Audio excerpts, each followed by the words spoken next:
Yo,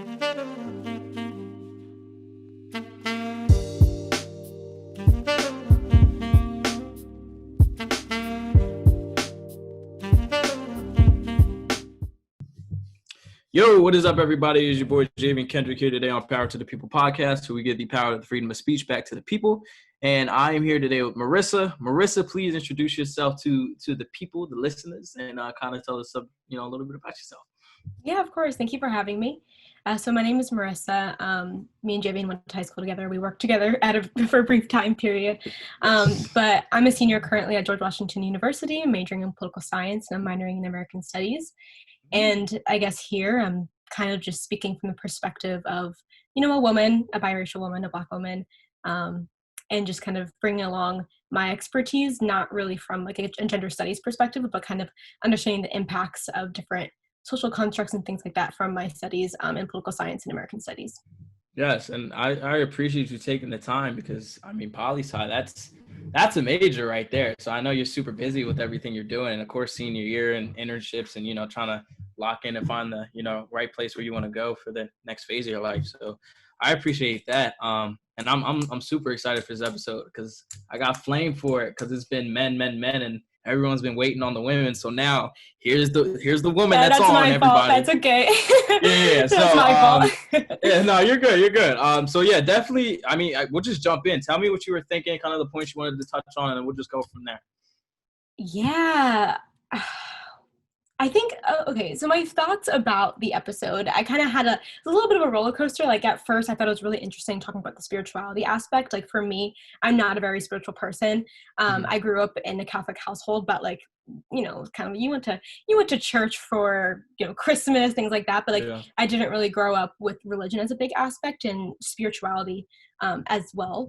So that was really interesting for me to hear. And then towards the end of the podcast, kind of talking about just like the natural biological differences and kind of like the different roles was very interesting to me, especially as someone who studied kind of like the evolution of, I guess, men and women's roles and the subjugation of women specifically. It was very interesting to hear that, and kind of your guest on the first part of like the men versus women, Sebastian, kind of talk about these things in a very interesting way, and kind of saying that, I'm not saying women to go back in the household, but like I kind of am.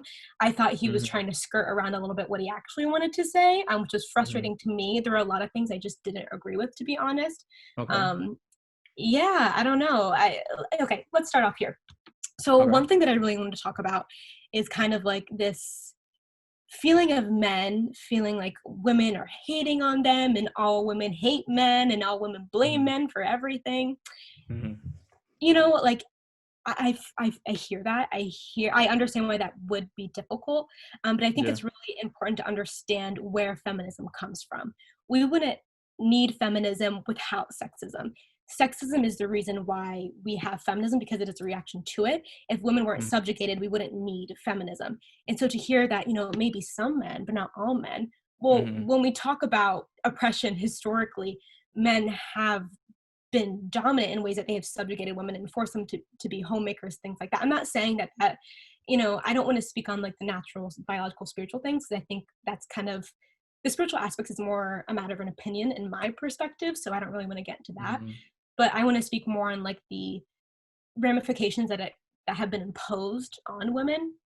So I don't know, hearing that was really interesting to me, and I think there is merit to the argument that men have participated in institutions that subjugate women and other minorities. You just can't disagree with that. So I have a question, because in my opinion, I support the feminist movement. I'm not saying like that it's a bad thing or anything. I won't ever trash it because I understand. But do you think that you say like men as in all colors? Because if we take it back to like the 1800s, Black men, we didn't have shit either. So like if we're keeping it a buck, you know what I'm saying? So okay, so like that's why I didn't know, because I feel like when a lot of girls say, oh, like men this, men that, I'm like, look, my sister, we ain't do shit. Maybe in today's times, I'm not saying all Black men are great. Black men do be fucking up in today's times, but back then, when men was really fucking shit up, I would say that's more like white men more than it was anybody else. You know what I'm saying? So no, you're right, and that's so important to acknowledge, like, you're right, I should have been more specific, like talking about white men, that's before the 1800s, you know what I mean? Like that Yeah. with colonialism, emerging, especially with Christopher Columbus and his colonization of the Americas, like that, like it is so important to acknowledge white men's specific role in emerging all of these different roles. And I think something that we talked about in one of my American Studies classes is that, white men oppress more than just women, white women, Black women, natives, etc. And I truly think that it is a lasting impact of slavery that Black men feel hyper, like they have to be hyper masculine in a way, because that's kind of the roles that were assigned to them through slavery, from my, from the things that I've learned.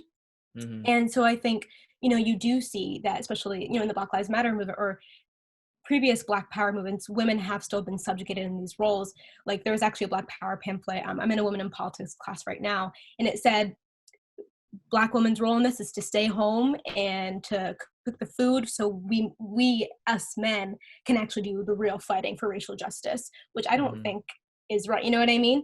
And so if you want to bring it into modern day, there is an issue with Black men treating, especially Black women.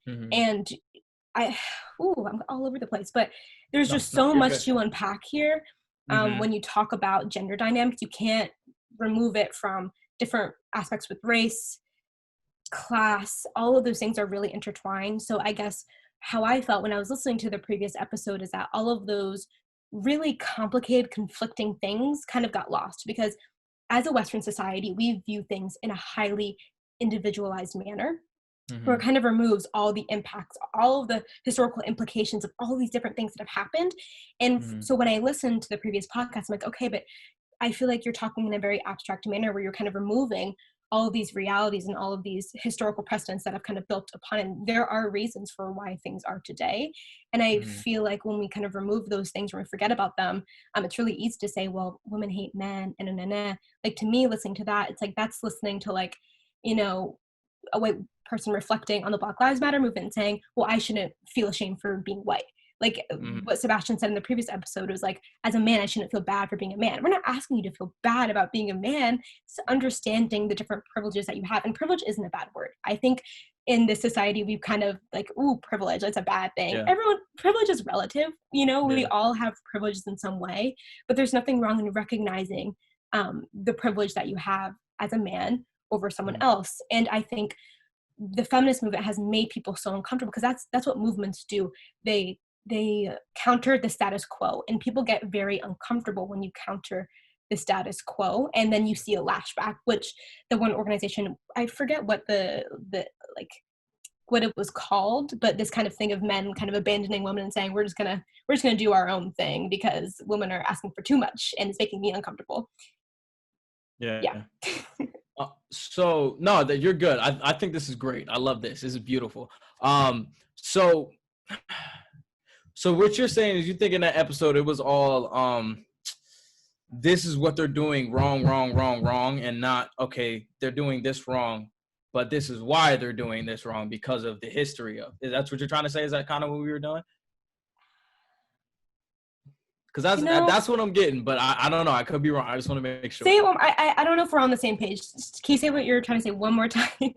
Okay, so from what I understand, what you were trying to say is, when me and Sebastian were talking, we kept kind of touching on the points of how, okay, women are doing this wrong, women are doing that wrong. Stop blaming men for this. Stop doing this. And I feel like what you're trying to say is that, you understand what we're trying to say when it comes to that, but at the same time, there's historical reasoning to why these things are being done. That's what you're trying to say, and we weren't really recognizing that historical reasoning. Yes, and I think in addition to that, not just kind of in addition to not acknowledging historical precedent, I think there was also, like, I'm not saying that you weren't kind of appreciating women, because there were times when you were like, oh, like there are some times where men only look at women, as a piece of meat, and like you were acknowledging that. But I think one thing that was really interesting is kind of like this this aspect of womanhood always being equated to our reproductive abilities, which I understand. Like, I get that, obviously, like women are associated with, birth and life and things like that. But, that doesn't mean that, there are women who are able to, have a baby because of certain different medical reasons. And, trans women, like, not all women have this reproductive desire and capabilities. And I think when we reduce women to this kind of reproductive aspect, it can be really frustrating. And then when also, I guess, to get back to your question, because again, I'm getting off topic, what I'm trying to say is that it's more than just not acknowledging the historical precedent, but also kind of reducing women to the scope of reproductive capabilities.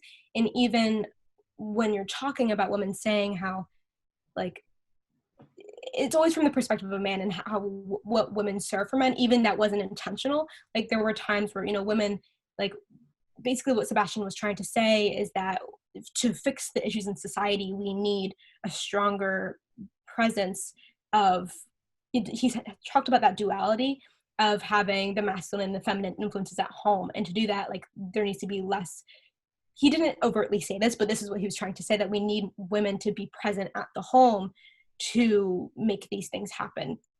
And what's really frustrating is when women, because they carry the child, that means that men are free to go and work, like, as he said, work 80 hours a week as a CEO and mean nothing.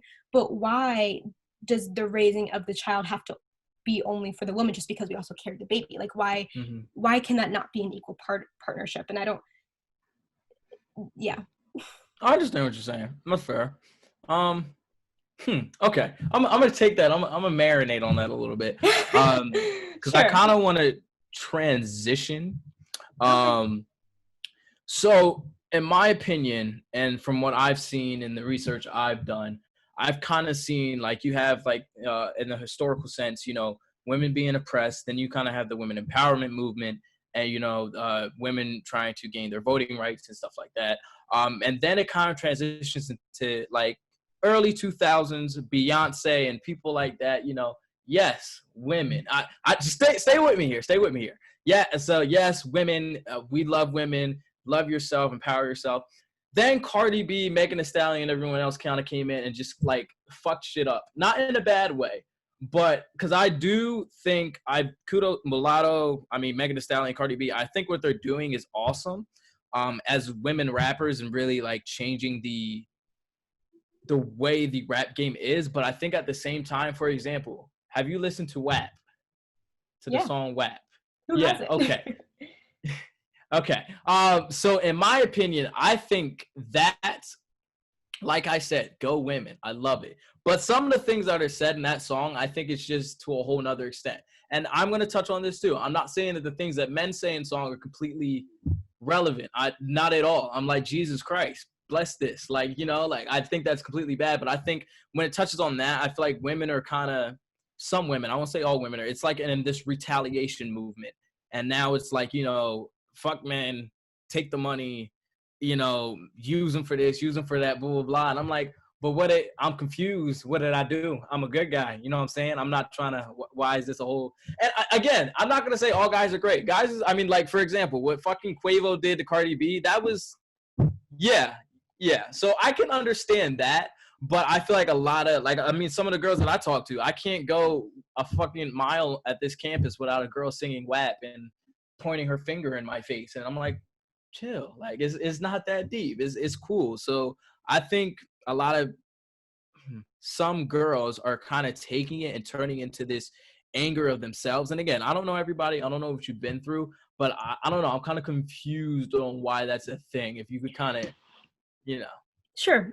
I think for me, I do a lot of, I look at things intersectionally. So when I talk about, the oppression of women, I think a lot about the Black Lives Matter movement too, because I see a lot of parallels in what women are doing. Well, women as an entire entity, not just white, Black women, like all women.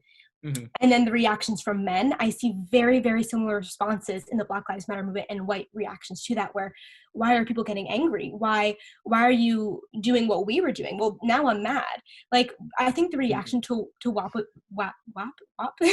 was just so extreme. And again, you're saying, well, men do that, that's not good too. But like, you're exactly right. But why was it such a big deal? There were politicians, there were GOP politicians talking about, well, I accidentally played WAP and it was just horrible internet. Like, why did it cause this internet, this sensationalism where a song made by a man about the same thing would not be treated in the same way.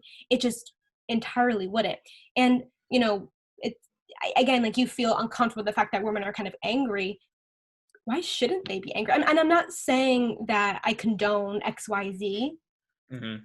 but from the perspective of a woman, when, even though you have all of these rights on paper, but kind of continue to feel disrespected, unappreciated, unequal. For example, like, our wage gap is huge. It has expanded over the past 20 to 30 years, which you wouldn't think. Again, another thing about the previous episode is that, you know, we've done so much in the past 2 decades to further women into all of this that Mm-hmm. hasn't necessarily produced results. And that's what's so frustrating, is that, you know, again, we talk about women empowerment, things like that, but actual gains for women in the workplace and sexual assault, it still hasn't changed. So why shouldn't you be frustrated? And again, it reminds me of, like, when you have been oppressed for so long, and then when you finally feel kind of this sense of power to speak out against it, I think I think we place too much weight in respectability politics, especially when it comes to the Black community. And it's like, well, why didn't Mm-hmm. they do this XYZ? Why didn't you not say thank you? Why, we question all of these different things that we wouldn't from the person in who holds the power in the situation. And that's very, very frustrating, because from the perspective of a man, you don't understand what it's like to be silenced in the room, and all of those things. So you can't tell me how Mm-hmm. to deal with this generational oppression, Yeah. because you haven't had to deal with it. And to Mm-hmm. expect people to stay comfortable and to stay quiet and submissive, that's not fair. That's not fair at all, Mm-hmm. to people who are fighting for equality. And then people who deny that there still is an issue, that's also incredibly frustrating. And, you know, sometimes, like, again, for the movement for equality for Black people in the United States, like, we've tried doing peaceful things. Again, I'm not saying let's, you know, burn down the town. Like, I'm not No, saying I that, but got at the you. same time, like, people have tried so many different things. Like, we've tried, like, you criticize us when we kneel. You criticize when we protest in the streets peacefully. You criticize us when we do anything. Now, like, I've been screaming and shouting and waving my hands at you, and you're still not listening. What can I do to get it across to you? So Yeah. I think what the conversation needs to be about is less about how these different frustrations manifest, and, like, okay, well, what am I doing? How can I reflect on my actions? How do I contribute to all of these negative societal structures? You know what I mean? I think Yeah. people tend to get so uncomfortable, so deeply uncomfortable, with people challenging the status quo. We don't even realize it. Like, people get defensive when I say that, but it's true. As humans, we form norms. It's natural. But when people break norms, people get very uncomfortable, and the backlash is very intense. And that's exactly what has happened with Trump's America. It was a backlash from rural white people in this country who were threatened by the advances that minorities and women have been making. And Mm-hmm. to say that that's not true is entirely incorrect. Like, you just cannot say that, because that is the fact. Yeah. And so, of course, people are going to get uncomfortable. Like, I see, like, you're uncomfortable because as a man, you know, you hold that sense of privilege where, why are Mm-hmm. you doing that? Like, this, like, I used to be able to do. I'm not saying you, I mean men in general. Yeah. No. You No. I got you. know what Yeah. I Yeah. mean? But, like, yeah, I think it's a lot about norms and people just kind of being very comfortable in the way things are. And then when things are challenged, they are uncomfortable, and then they kind of pick apart the different, the different, I don't even know. I Just understand the what you're different, saying. I see yeah. where you're coming from, and I want to thank you for saying that, because you actually kind of opened my eyes up a little bit. I do kind of completely, or not kind of, I do completely agree with that and what you were saying in the beginning, because that's right. You do have a lot of these male rappers that are saying stuff, and then as soon as Cardi B and Megan Thee Stallion drop something, it is like, whoa, like, what the hell are you guys doing? And we live in a super negative society for no reason. I mean, for example, Black Lives Matter happens, all lives matter. Okay, for what? Like, you're that bored that you have to create a movement that goes against another movement? Like, it's kind of ridiculous. And I mean, I don't know if it's even society. I really feel like it's just American society. Because I mean, America's a mess. Like, keeping it a buck, is we're supposed to be, a country, the United States. It is not united right now at all. and I think it's ridiculous. Where does that come from? I'm not going to say, because if I say it, people are going to get mad at me. But me and you both know where that's coming from. So, yeah, I think it's a really huge problem. Also, another thing I wanted to catch on before I start blabbling about all my opinions with that is I won't call it a feminist extremist term, but I heard this term and I want to see what you think about it. As a feminist, so one day this is back in the summer. I had a friend of mine, and me and my boys, we joke around. We say the word bitch this, bitch that, bitch this, bitch that, blah blah. So we were talking about a girl or something like that. We were like, yeah, this female. She was like, don't say that. We're like, why? She was like, well, female is a substitution for the word bitch. We're like, no. Like, we don't mean it like that. That's no disrespect. We don't call women that. We're just saying, like, this female, because that's what she is. She's a female. So because I've talked to a couple of people about this, and I've heard some yeah, and then I heard some no. So do you feel like, as a feminist, do you feel like that's correct? Like, female is a substitution for the word bitch, or do you feel like it's not that deep? I think that's I'm happy you brought this up. So I wouldn't say it's a direct substitution for the word bitch, but I understand, and I am among people who believe that it's like when you're talking about women, mm-hmm. like usually when people say female, when you see that on Twitter, it normally follows with a complaint about a woman. You know what I mean? And it's like, when we talk about the way we use words, again, like there is a reason why we use words in the way that we do.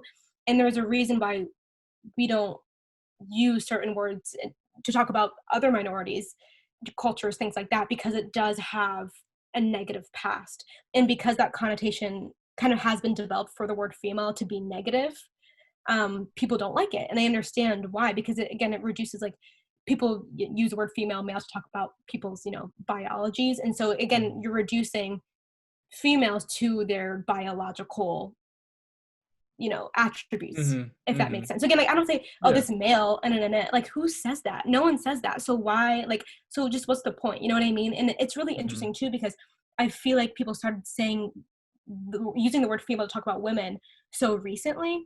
And it does feel derogatory. It does feel like, females, and like, it just makes you feel a type of way. You know what I mean? Like, there are some words when people say some things where it's like I just kind of feel a type of way. Like when a white person uses the word ghetto, like, you know what I mean? That makes you feel a type of way. You know what I mean? Yeah, no, I got you. So, like, it's like the same thing where, because of all these different, societal factors, because of the negative, a lot of things that are associated with women, especially teenage girls, are viewed as very negative. So, like, when we use the word like bitch, female, things like that, like, I get why people get frustrated, because for so long, certain, feminine attributes, certain feminine words have been demonized. You know what I mean? Like, when gay men present feminine attributes, that's viewed as negative. Why is that viewed as negative? You know what I mean? So like yeah.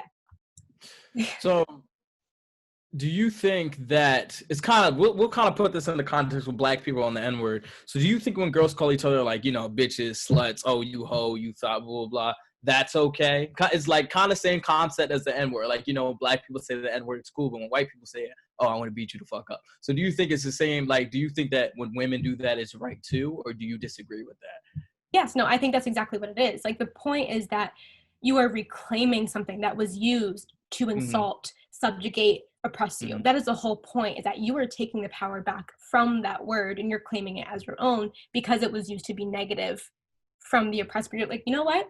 Like, again, when we talk about, it's in the previous episode, you're talking about, it's all about frame of mind. It's all about kind of your perspective. Well, this is people who have been oppressed by that word.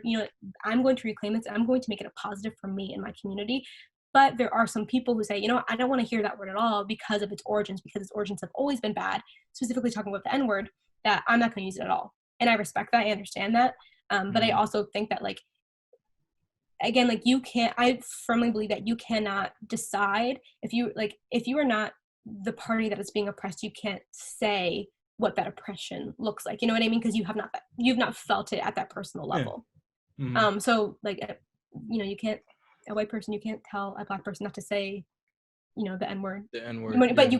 you can say that it's not right for a white person to say it because it has specifically, and I've been used to oppress people, and I think that is the most, direct example of that. Like Mhm. it, so. Yeah. No, I completely understand where you're coming from. I think that's a fair point. Man, I have so many questions running through my head. I just gotta choose which one because I think this is such a great conversation. Because I mean, Go ahead, I'm ready. I was so interested about this and just because I mean, I've seen different levels of feminists, and to me, I'm a guy like I'm not too. How do I say this? I am sensitive when it comes to certain topics in society, but sensitive to the point where it's like I'm empathetic, like sensitive, empathetically sensitive. If that makes any sense. If you're picking up, okay. No. Let me rewind. So, all right, I'll switch the word. So I'm empathetic to like LGBTQ. Like I completely understand where you're coming from. The feminist movement. Like I get it. I completely understand. But when things like certain terms, for example, like that whole female thing, like me, I'm like, I don't think it's that deep. But I understand what you're saying, but I don't think that's deep. I'm gonna let you rock. So I don't know. I mean, I think another big thing is like the feminists. I've seen a lot. I've encountered a lot of feminist extremists, and that's just a broad whole other world compared to just feminists like yourself. So when it comes to feminist extremists, if that's is that the right term? Is that like a good term to say, or do you think they're feminists too, or like how do you feel about Well, when that? you talk about the history of the feminist movement, it's always been broken up into liberal feminists who have worked within the system and normally used legislation and then also, through the law to make progress, where radical feminists focus more on direct action and protesting, and more symbolic efforts and more kind of like directing at the system. So yeah, I want to ask you what your definition of like a feminist extremist, as you say, or a radical feminist is, just because I think that means for people who aren't really familiar with like the feminist movement's origins, I think people kind of have their own interpretations of what that means. So I would like to hear, how you define that, and then I can respond to your question. Well, I think for example, I remember way back when, I would look up feminists on Google, and I mean, you would see the naked women with signs and stuff like that, and I'm like, and now today, I'm like, I don't think that's a regular feminist. Like, I think I don't think that's it. So I would name stuff and practices like that feminist extremists. I mean, you could even compare it, to the Black Lives Matter movement. I mean, you have people like me. I support the Black Lives Matter movement. I don't support the organization because some of the things that they do, but I do support the cause and what it stands for. And then you have other people who, what's the dude's name? Basically, I forget the N. Have you ever heard of the NFAC? He's a dude. They're really like super right, I guess you would say. Like, I mean, walking through the street, guns, like armed, like stuff like that. And I think that's just a whole nother level to it where like, I'm like, dude, I understand, but wow, okay, let's pull it back a little bit. So I think that's kind of how I view the two things when it comes to feminists and feminist extremists. Okay, so I think it's incorrect to kind of separate the two. Because at the end of the Mm-hmm. day, if you're a feminist, you're a feminist in the sense that you believe in the equality of all of the sexes, all the genders. Mm-hmm. What the actual differences between like a liberal and radical feminist is are the tactics, how they achieve that goal. And a lot of the things, at least my peers have been reflecting on, is that a lot of aspects of our society fundamentally are flawed, like capitalism, the origins of America. Like a lot of things are royally fucked up. You know what I mean? Like Yeah. to such a sense that like how do you even? There's this belief with more extreme parts of movements where we dug ourselves into this hole not from mistakes made by the way, made along the way, but that it's ingrained into the system. And so if you want to talk about the Black Lives Matter movement, there is a lot of merit to say that it's really hard to reform systems that have been designed to oppress Black people. When you talk about the prison industrial complex in America, you can't separate that from slavery. And so when people call and advocate for the abolishment, of police unions, things like that, you have to understand why they're calling for these things. And again, I think it's really important that we reflect our on our own kind of sense of being comfortable in our critique of these things. Because again, like movements, any social movement, like any protest is designed to disrupt the society that we've built for us. Because again, in America, who has had the power? White, rich, landowning white men since the foundation of America. And that inherently leaves people out. Like Amy Coney Barrett, who's who Trump nominated to be Supreme Court justice, she is someone who believes in just, the original Constitution. But when you look at it, that means, okay, women can't vote. Black people are still not a full person. You know what I mean? That essentially leaves people out.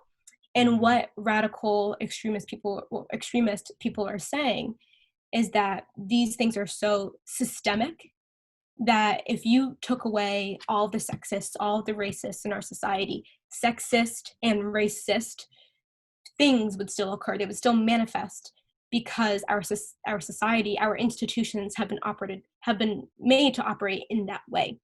Mm-hmm.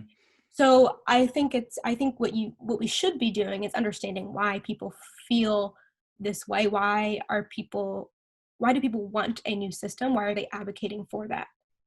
I think that's what's really important. And why are we so uncomfortable when we see, topless women? That's the point. That's the point, to make you uncomfortable that women are topless, because women are sexualized so much.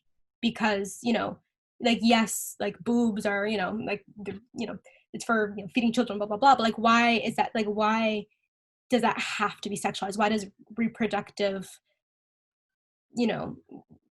things, why does it have to be so sexualized and objectified? Like, that's the point. The point is to challenge your preconceptions. The point is to challenge you and open up your mind. And I think we need to understand that. I think people are too obsessed with being comfortable in how things are. And, again, like, even Black men, like, as a man, like, it's like, oh, I'm like, I can support, radical Black Lives Matter things, but when it comes to like I'm not saying this is you, but some people, like, when it comes to like feminists, like, more radical tactics, then I get uncomfortable. You know what I mean? So it's like, talk about like your experiences and be open and understanding why people are calling for things, why people feel the need to have these different tactics because of these, historical, systems of oppression, essentially.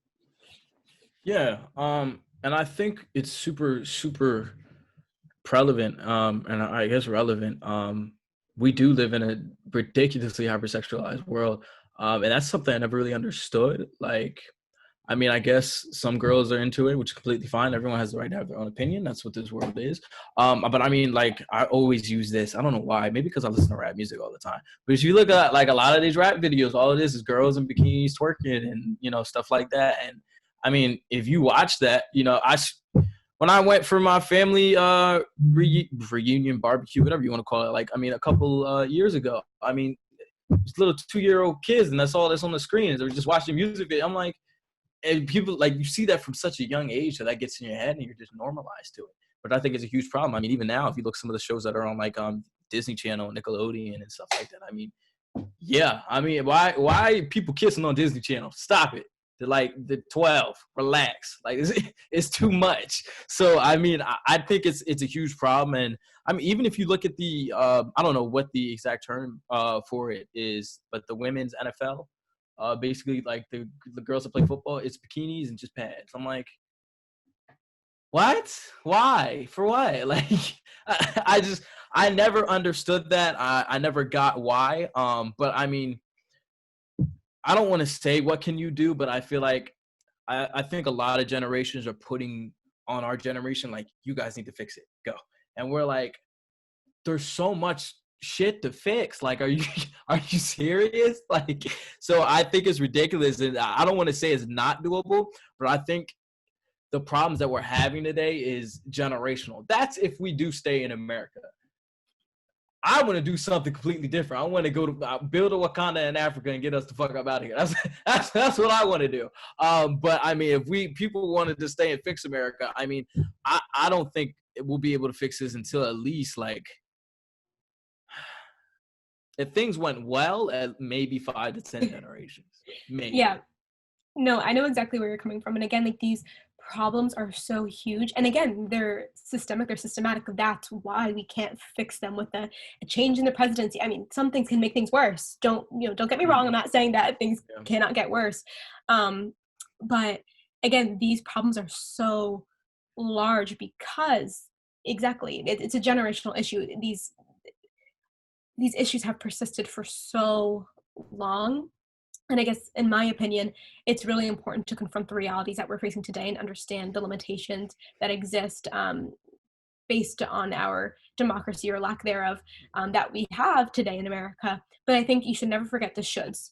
I always say this to my mom. Me and my mom have had a lot of great discussions about our democracy, about the Black Lives Matter movement, things like that. And it's been really, really great. And she's like, well, Marissa, I want to add a little dose of reality. I'm like, Mom, like, but what I'm saying is that I know what the realities that we're facing today. I know how things are, but we should never forget about the shoulds, how things should be. Because if you lose sight of that, we're never going to have any progress. And I think, you do have to keep a little bit of idealism, like if you don't have that, then I think we do kind of lose all hope of progress, because then we settle for all these really mediocre, subpar reforms that don't really do anything. So I think what's really important is kind of like opening to believe in the shoulds, to believe in kind of these idealist things that we would like to achieve eventually. Open yourself up to more texts, more, different feminist thinkers, different, I think it's really important to confront our history and to learn from people who have written about these things previously. I think that's so important because, ever since the Black Lives Matter movement, kicked off and reignited with George Floyd's murder, I've been listening to a lot of podcasts, doing a lot of readings, things like that, and kind of learning that, these things have happened before. Like, there are so many things that are wrong, like everywhere, America and beyond. Like America is not the only country that deals with sexism and racism, things like that. Like, things have come to a head here for specific reasons because of so many things that I'm not going to get into. But I think it's so important to learn from our history, read from people who have advocated for XYZ as a solution, but not just take it as face value. Kind of develop your own opinions, but learn from other people who know more than you and admit when you are lacking in knowledge. I think that's so important. We cannot be an expert in everything. We can't. That's just impossible. So kind of have humility, be humble, learn from other people, and have an open mind, and be comfortable with being uncomfortable. Because if we constantly have these lashbacks and feel threatened by people trying to live their lives, that's how we reverse progress. And we're seeing that right now in America, with people being so uncomfortable with the idea of progress. And that's all I have to say about that. And you see, that's the main reason why I created this podcast, is because, for example, we go through middle school, and mostly, when we start getting to politics and start learning about it, Democrat, Democrat. You don't even know what the Republicans do. And like, you're just immediately assuming learn both sides first and then choose. And I think that's just that, not only with politics, just with everything. I think people need to understand everyone's opinions. I'm not saying accept it, but understand it in order for you to learn and base your own opinion on certain topics. Yes. I think that's a huge thing. And that's what I want this podcast to be about, so we can have these conversations, because you have to be comfortable with being uncomfortable, like you said. I think that's a huge thing. And number two is, do you think that in order for us to not only fix everything that's, that the feminist movement stands for, but just everything, sexism, racism, all the isms, do you think that starts with government, or do you think that starts with societal influences, like intellectuals and realists that are really kind of support that idealism of, accepting everyone's opinions and then formulating your own? Where do you think that goes? I'll start by saying this. if you don't have a democracy where freedom of speech is protected, you cannot have those intellectuals, those thinkers who can bring those different ideas, who can change society. Yeah. And what we're seeing now is I really don't think people are taking this seriously enough, what another term of a Trump presidency means. Like, we are falling into fascism and authoritarianism so quickly, and people don't even realize it because we live in a 24-hour news cycle, and Trump has done so many things that people forget about, that people really don't understand the threat that our democracy is under. We've never even had a full democracy, you know, like voter suppression is so real. It's been going on for decades.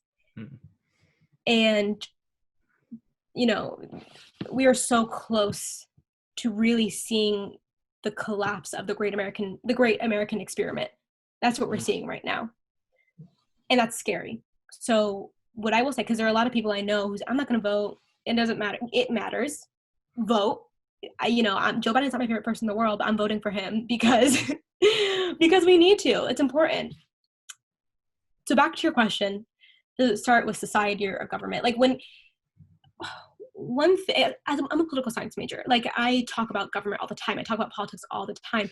And I'm majoring this because I firmly believe that government impacts our lives so deeply, and people love to ignore that. People are like, oh, I'm not a political person. Yes, you are. Yes, you are. We are all political people because politics impacts our lives. Like, you know, people talk about America. It's very, again, we prioritize individual freedoms, but we have individual freedoms because they're guaranteed by the government. You know what I mean? Like you can't escape the effects of government. I'm not saying like that we have the government has to control every single aspect of our lives, but they do impact every aspect of our lives in some way or another. When you talk about reproductive justice, when you talk about everything, climate change, politics and government does impact that. But what we're seeing now is many people feel like our government is not responsive to the people's demands, and that's why you're seeing people particularly, I'm referring to the Black Lives Matter movement, calling for the abolition and restructuring of existing systems that they feel like don't work. So I think what's really important is not necessarily, like, I understand why people feel so, not desensitized, but just a lot of lack of faith in the government, and I understand that. But what's so important is that we cannot willingly give up our power to vote, because we need to be able to put pressure on politicians to get the things that we want. And I think we need to do that by, voting, and also direct action. I think protesting is so incredibly important.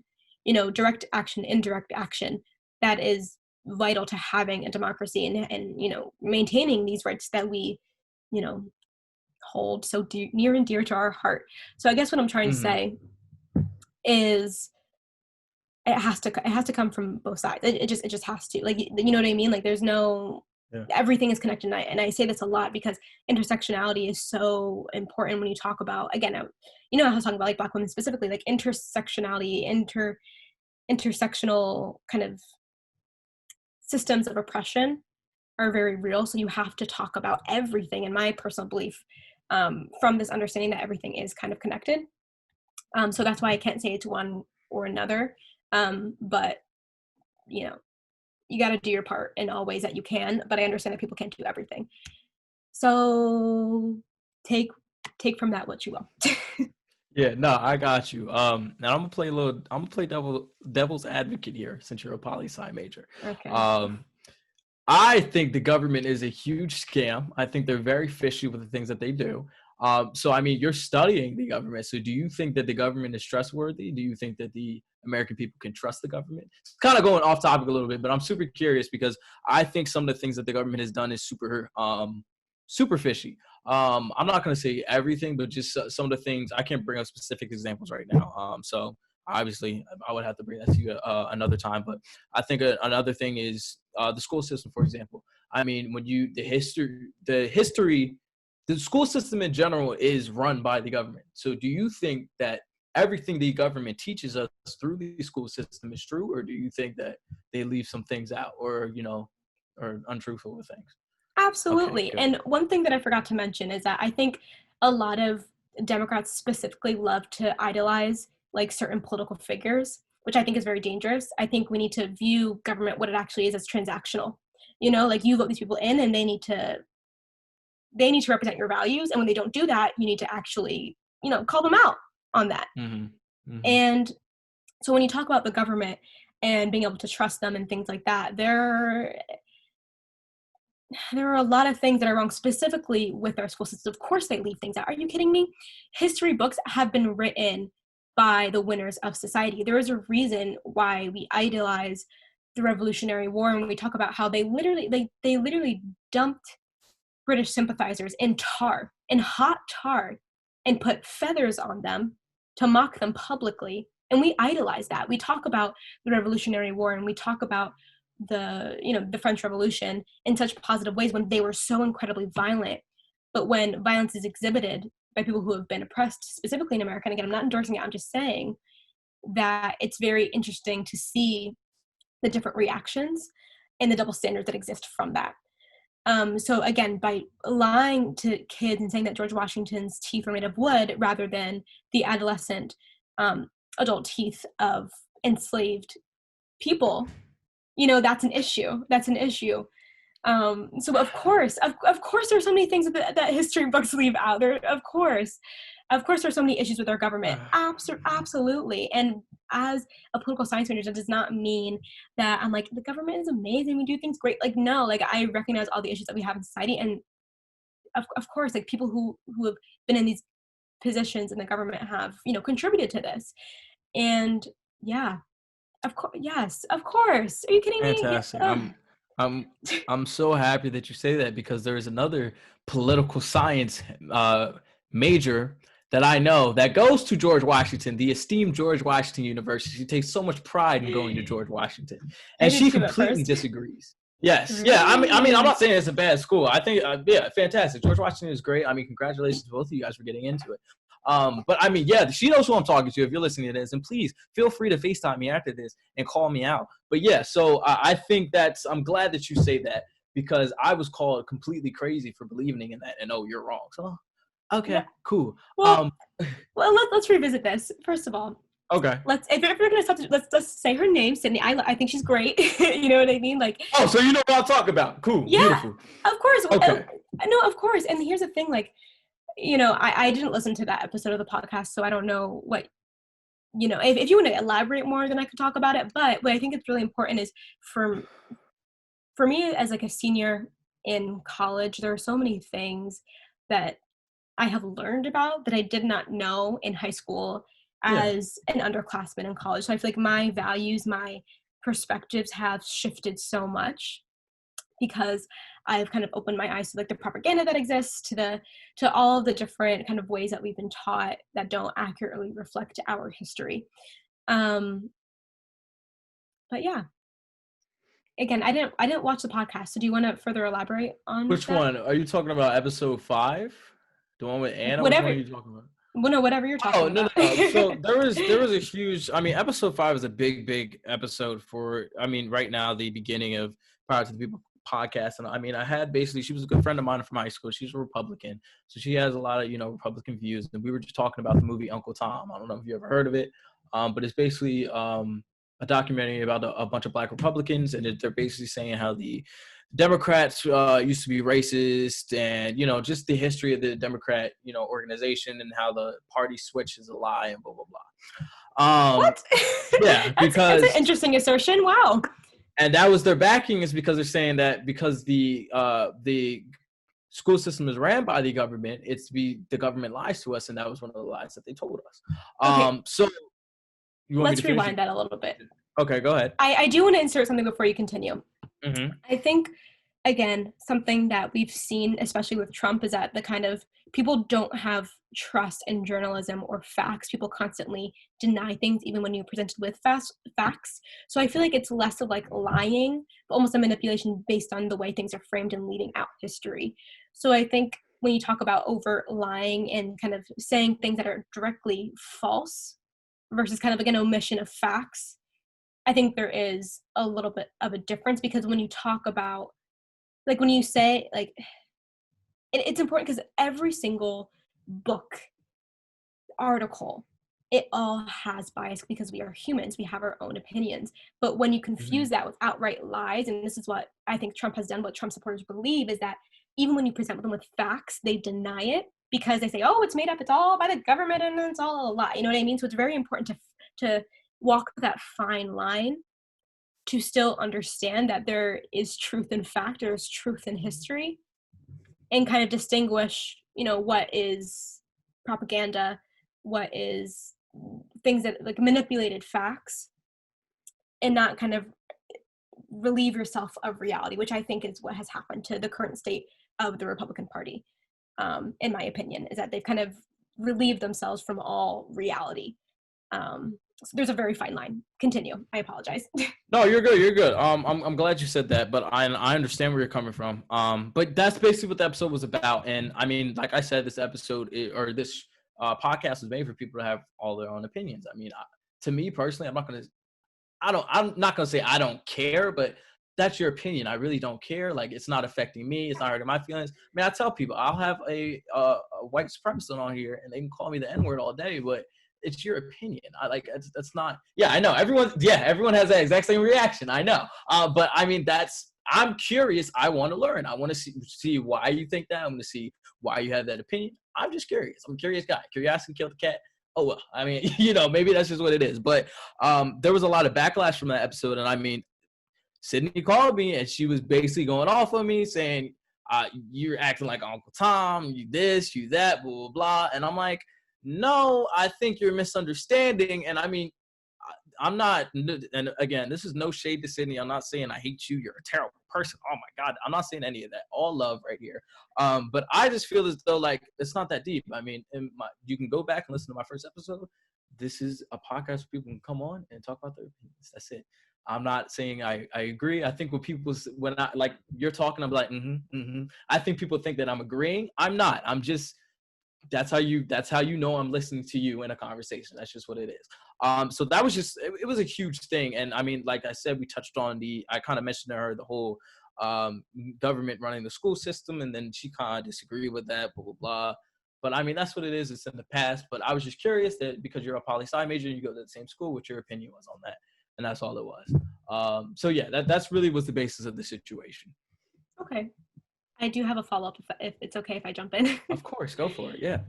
So I think, again, I didn't listen to the podcast, so I don't know exactly, what happened, but I guess where I can see without necessarily being involved is that, especially with journalism today, so many media outlets have been really obsessed with kind of being balanced from when they present Democrats and Republicans and all the different things that are going on, like legislatively on a national level, to the point where they will not, call out like morally incorrect, factually incorrect things. And that's when issues arrive. You know what I mean? You can be balanced, but to not call out entirely inappropriate behavior is one thing. And again, I'm not saying, I haven't watched the episode, so I don't know, but maybe that's where she's coming from. Again, I'm going to go back, I'm going to listen, and okay. I'll follow up. But, I think that's definitely also really important too, because, you can let, we live in a free country, freedom of speech, whatever, but you also you can't, hate speech is not permitted under the Constitution. You know what I mean? Like, there are still certain things, and Americans are obsessed with their individual liberties, blah, blah, blah. But there are still certain things that we expect of citizens to act in a certain way and to have a certain level of humanity that's important to maintain out of respect for other people. And I think, again, I'm going on a tangent now, but I think people, especially Trump supporters, have lost sense of a community, and lost of being obligated to act as a good person to your neighbors, to your fellow American citizens. You know what I mean? It's all about me, how I have been wronged, yeah, again, that was a tangent, but that's how I feel about that. Nah, it's all good. There is so many, I can make a list of the things that's wrong with this country and the way people go about things and this and that. And I mean, I don't know. I just think First of all, I mean, kudos to you. You are super educated in the things that you talk about, and I mean, I to be honest, back in Salad Works, I would have never thought any of these things. I was like, oh, Marissa, she doesn't like me, so I just kept to myself. What? You know I didn't like you? Well, you know, I No. mean, 2-3 years ago, I was a completely different person than I was then. Me too. Yeah. So, but yeah, no, I mean, I really appreciate you for coming on here, and that we can. Was way more than talking about feminists, which I think is fantastic. I think it was great. And yeah, definitely. I mean, if you want to listen to episode 5 and you want to come back on for another episode and talk about it, I think it's great. And again, like we're not flaming Republicans, which is opinion people, so just chill. Okay, maybe Marissa says, but just chill, relax. Like, it's everyone's opinions. I mean, I think this is what needs to be talked about. And I mean, if you get worked up, you get mad, that's good, because then you're gonna go and do some research. So you can come on and I don't know, come back. That's what I really want this to be about. I want people to, not only, I say this every episode, I mean, we need less reactors and we need more responders to situations. Mm. It's okay to react, but you also need to learn how to think before you speak and respond. So again, I mean, is there anything else you wanted to touch on, Marissa, before we close this out? No, thank you so much for having me. I think that's so important. Listen, then respond, less reactions. I've had to learn that a lot myself. And again, when I listened to that episode, that the first episode about them, I was hot, I was sweating, I was like, oh my gosh, I'm so angry, and then but we're good. We're good. Great conversation. That's why you kept pushing it back. You was so angry you had to push it back. Yes. Yes, absolutely. No, I'm kidding. Yeah, no, but I mean, no problem. And I appreciate you for taking the time out of your busy schedule to come on. So yeah, I mean, that's a wrap. This is Power to the People podcast. We get the power of the freedom of speech back to the people. Thank you guys for listening, and we will see you next episode.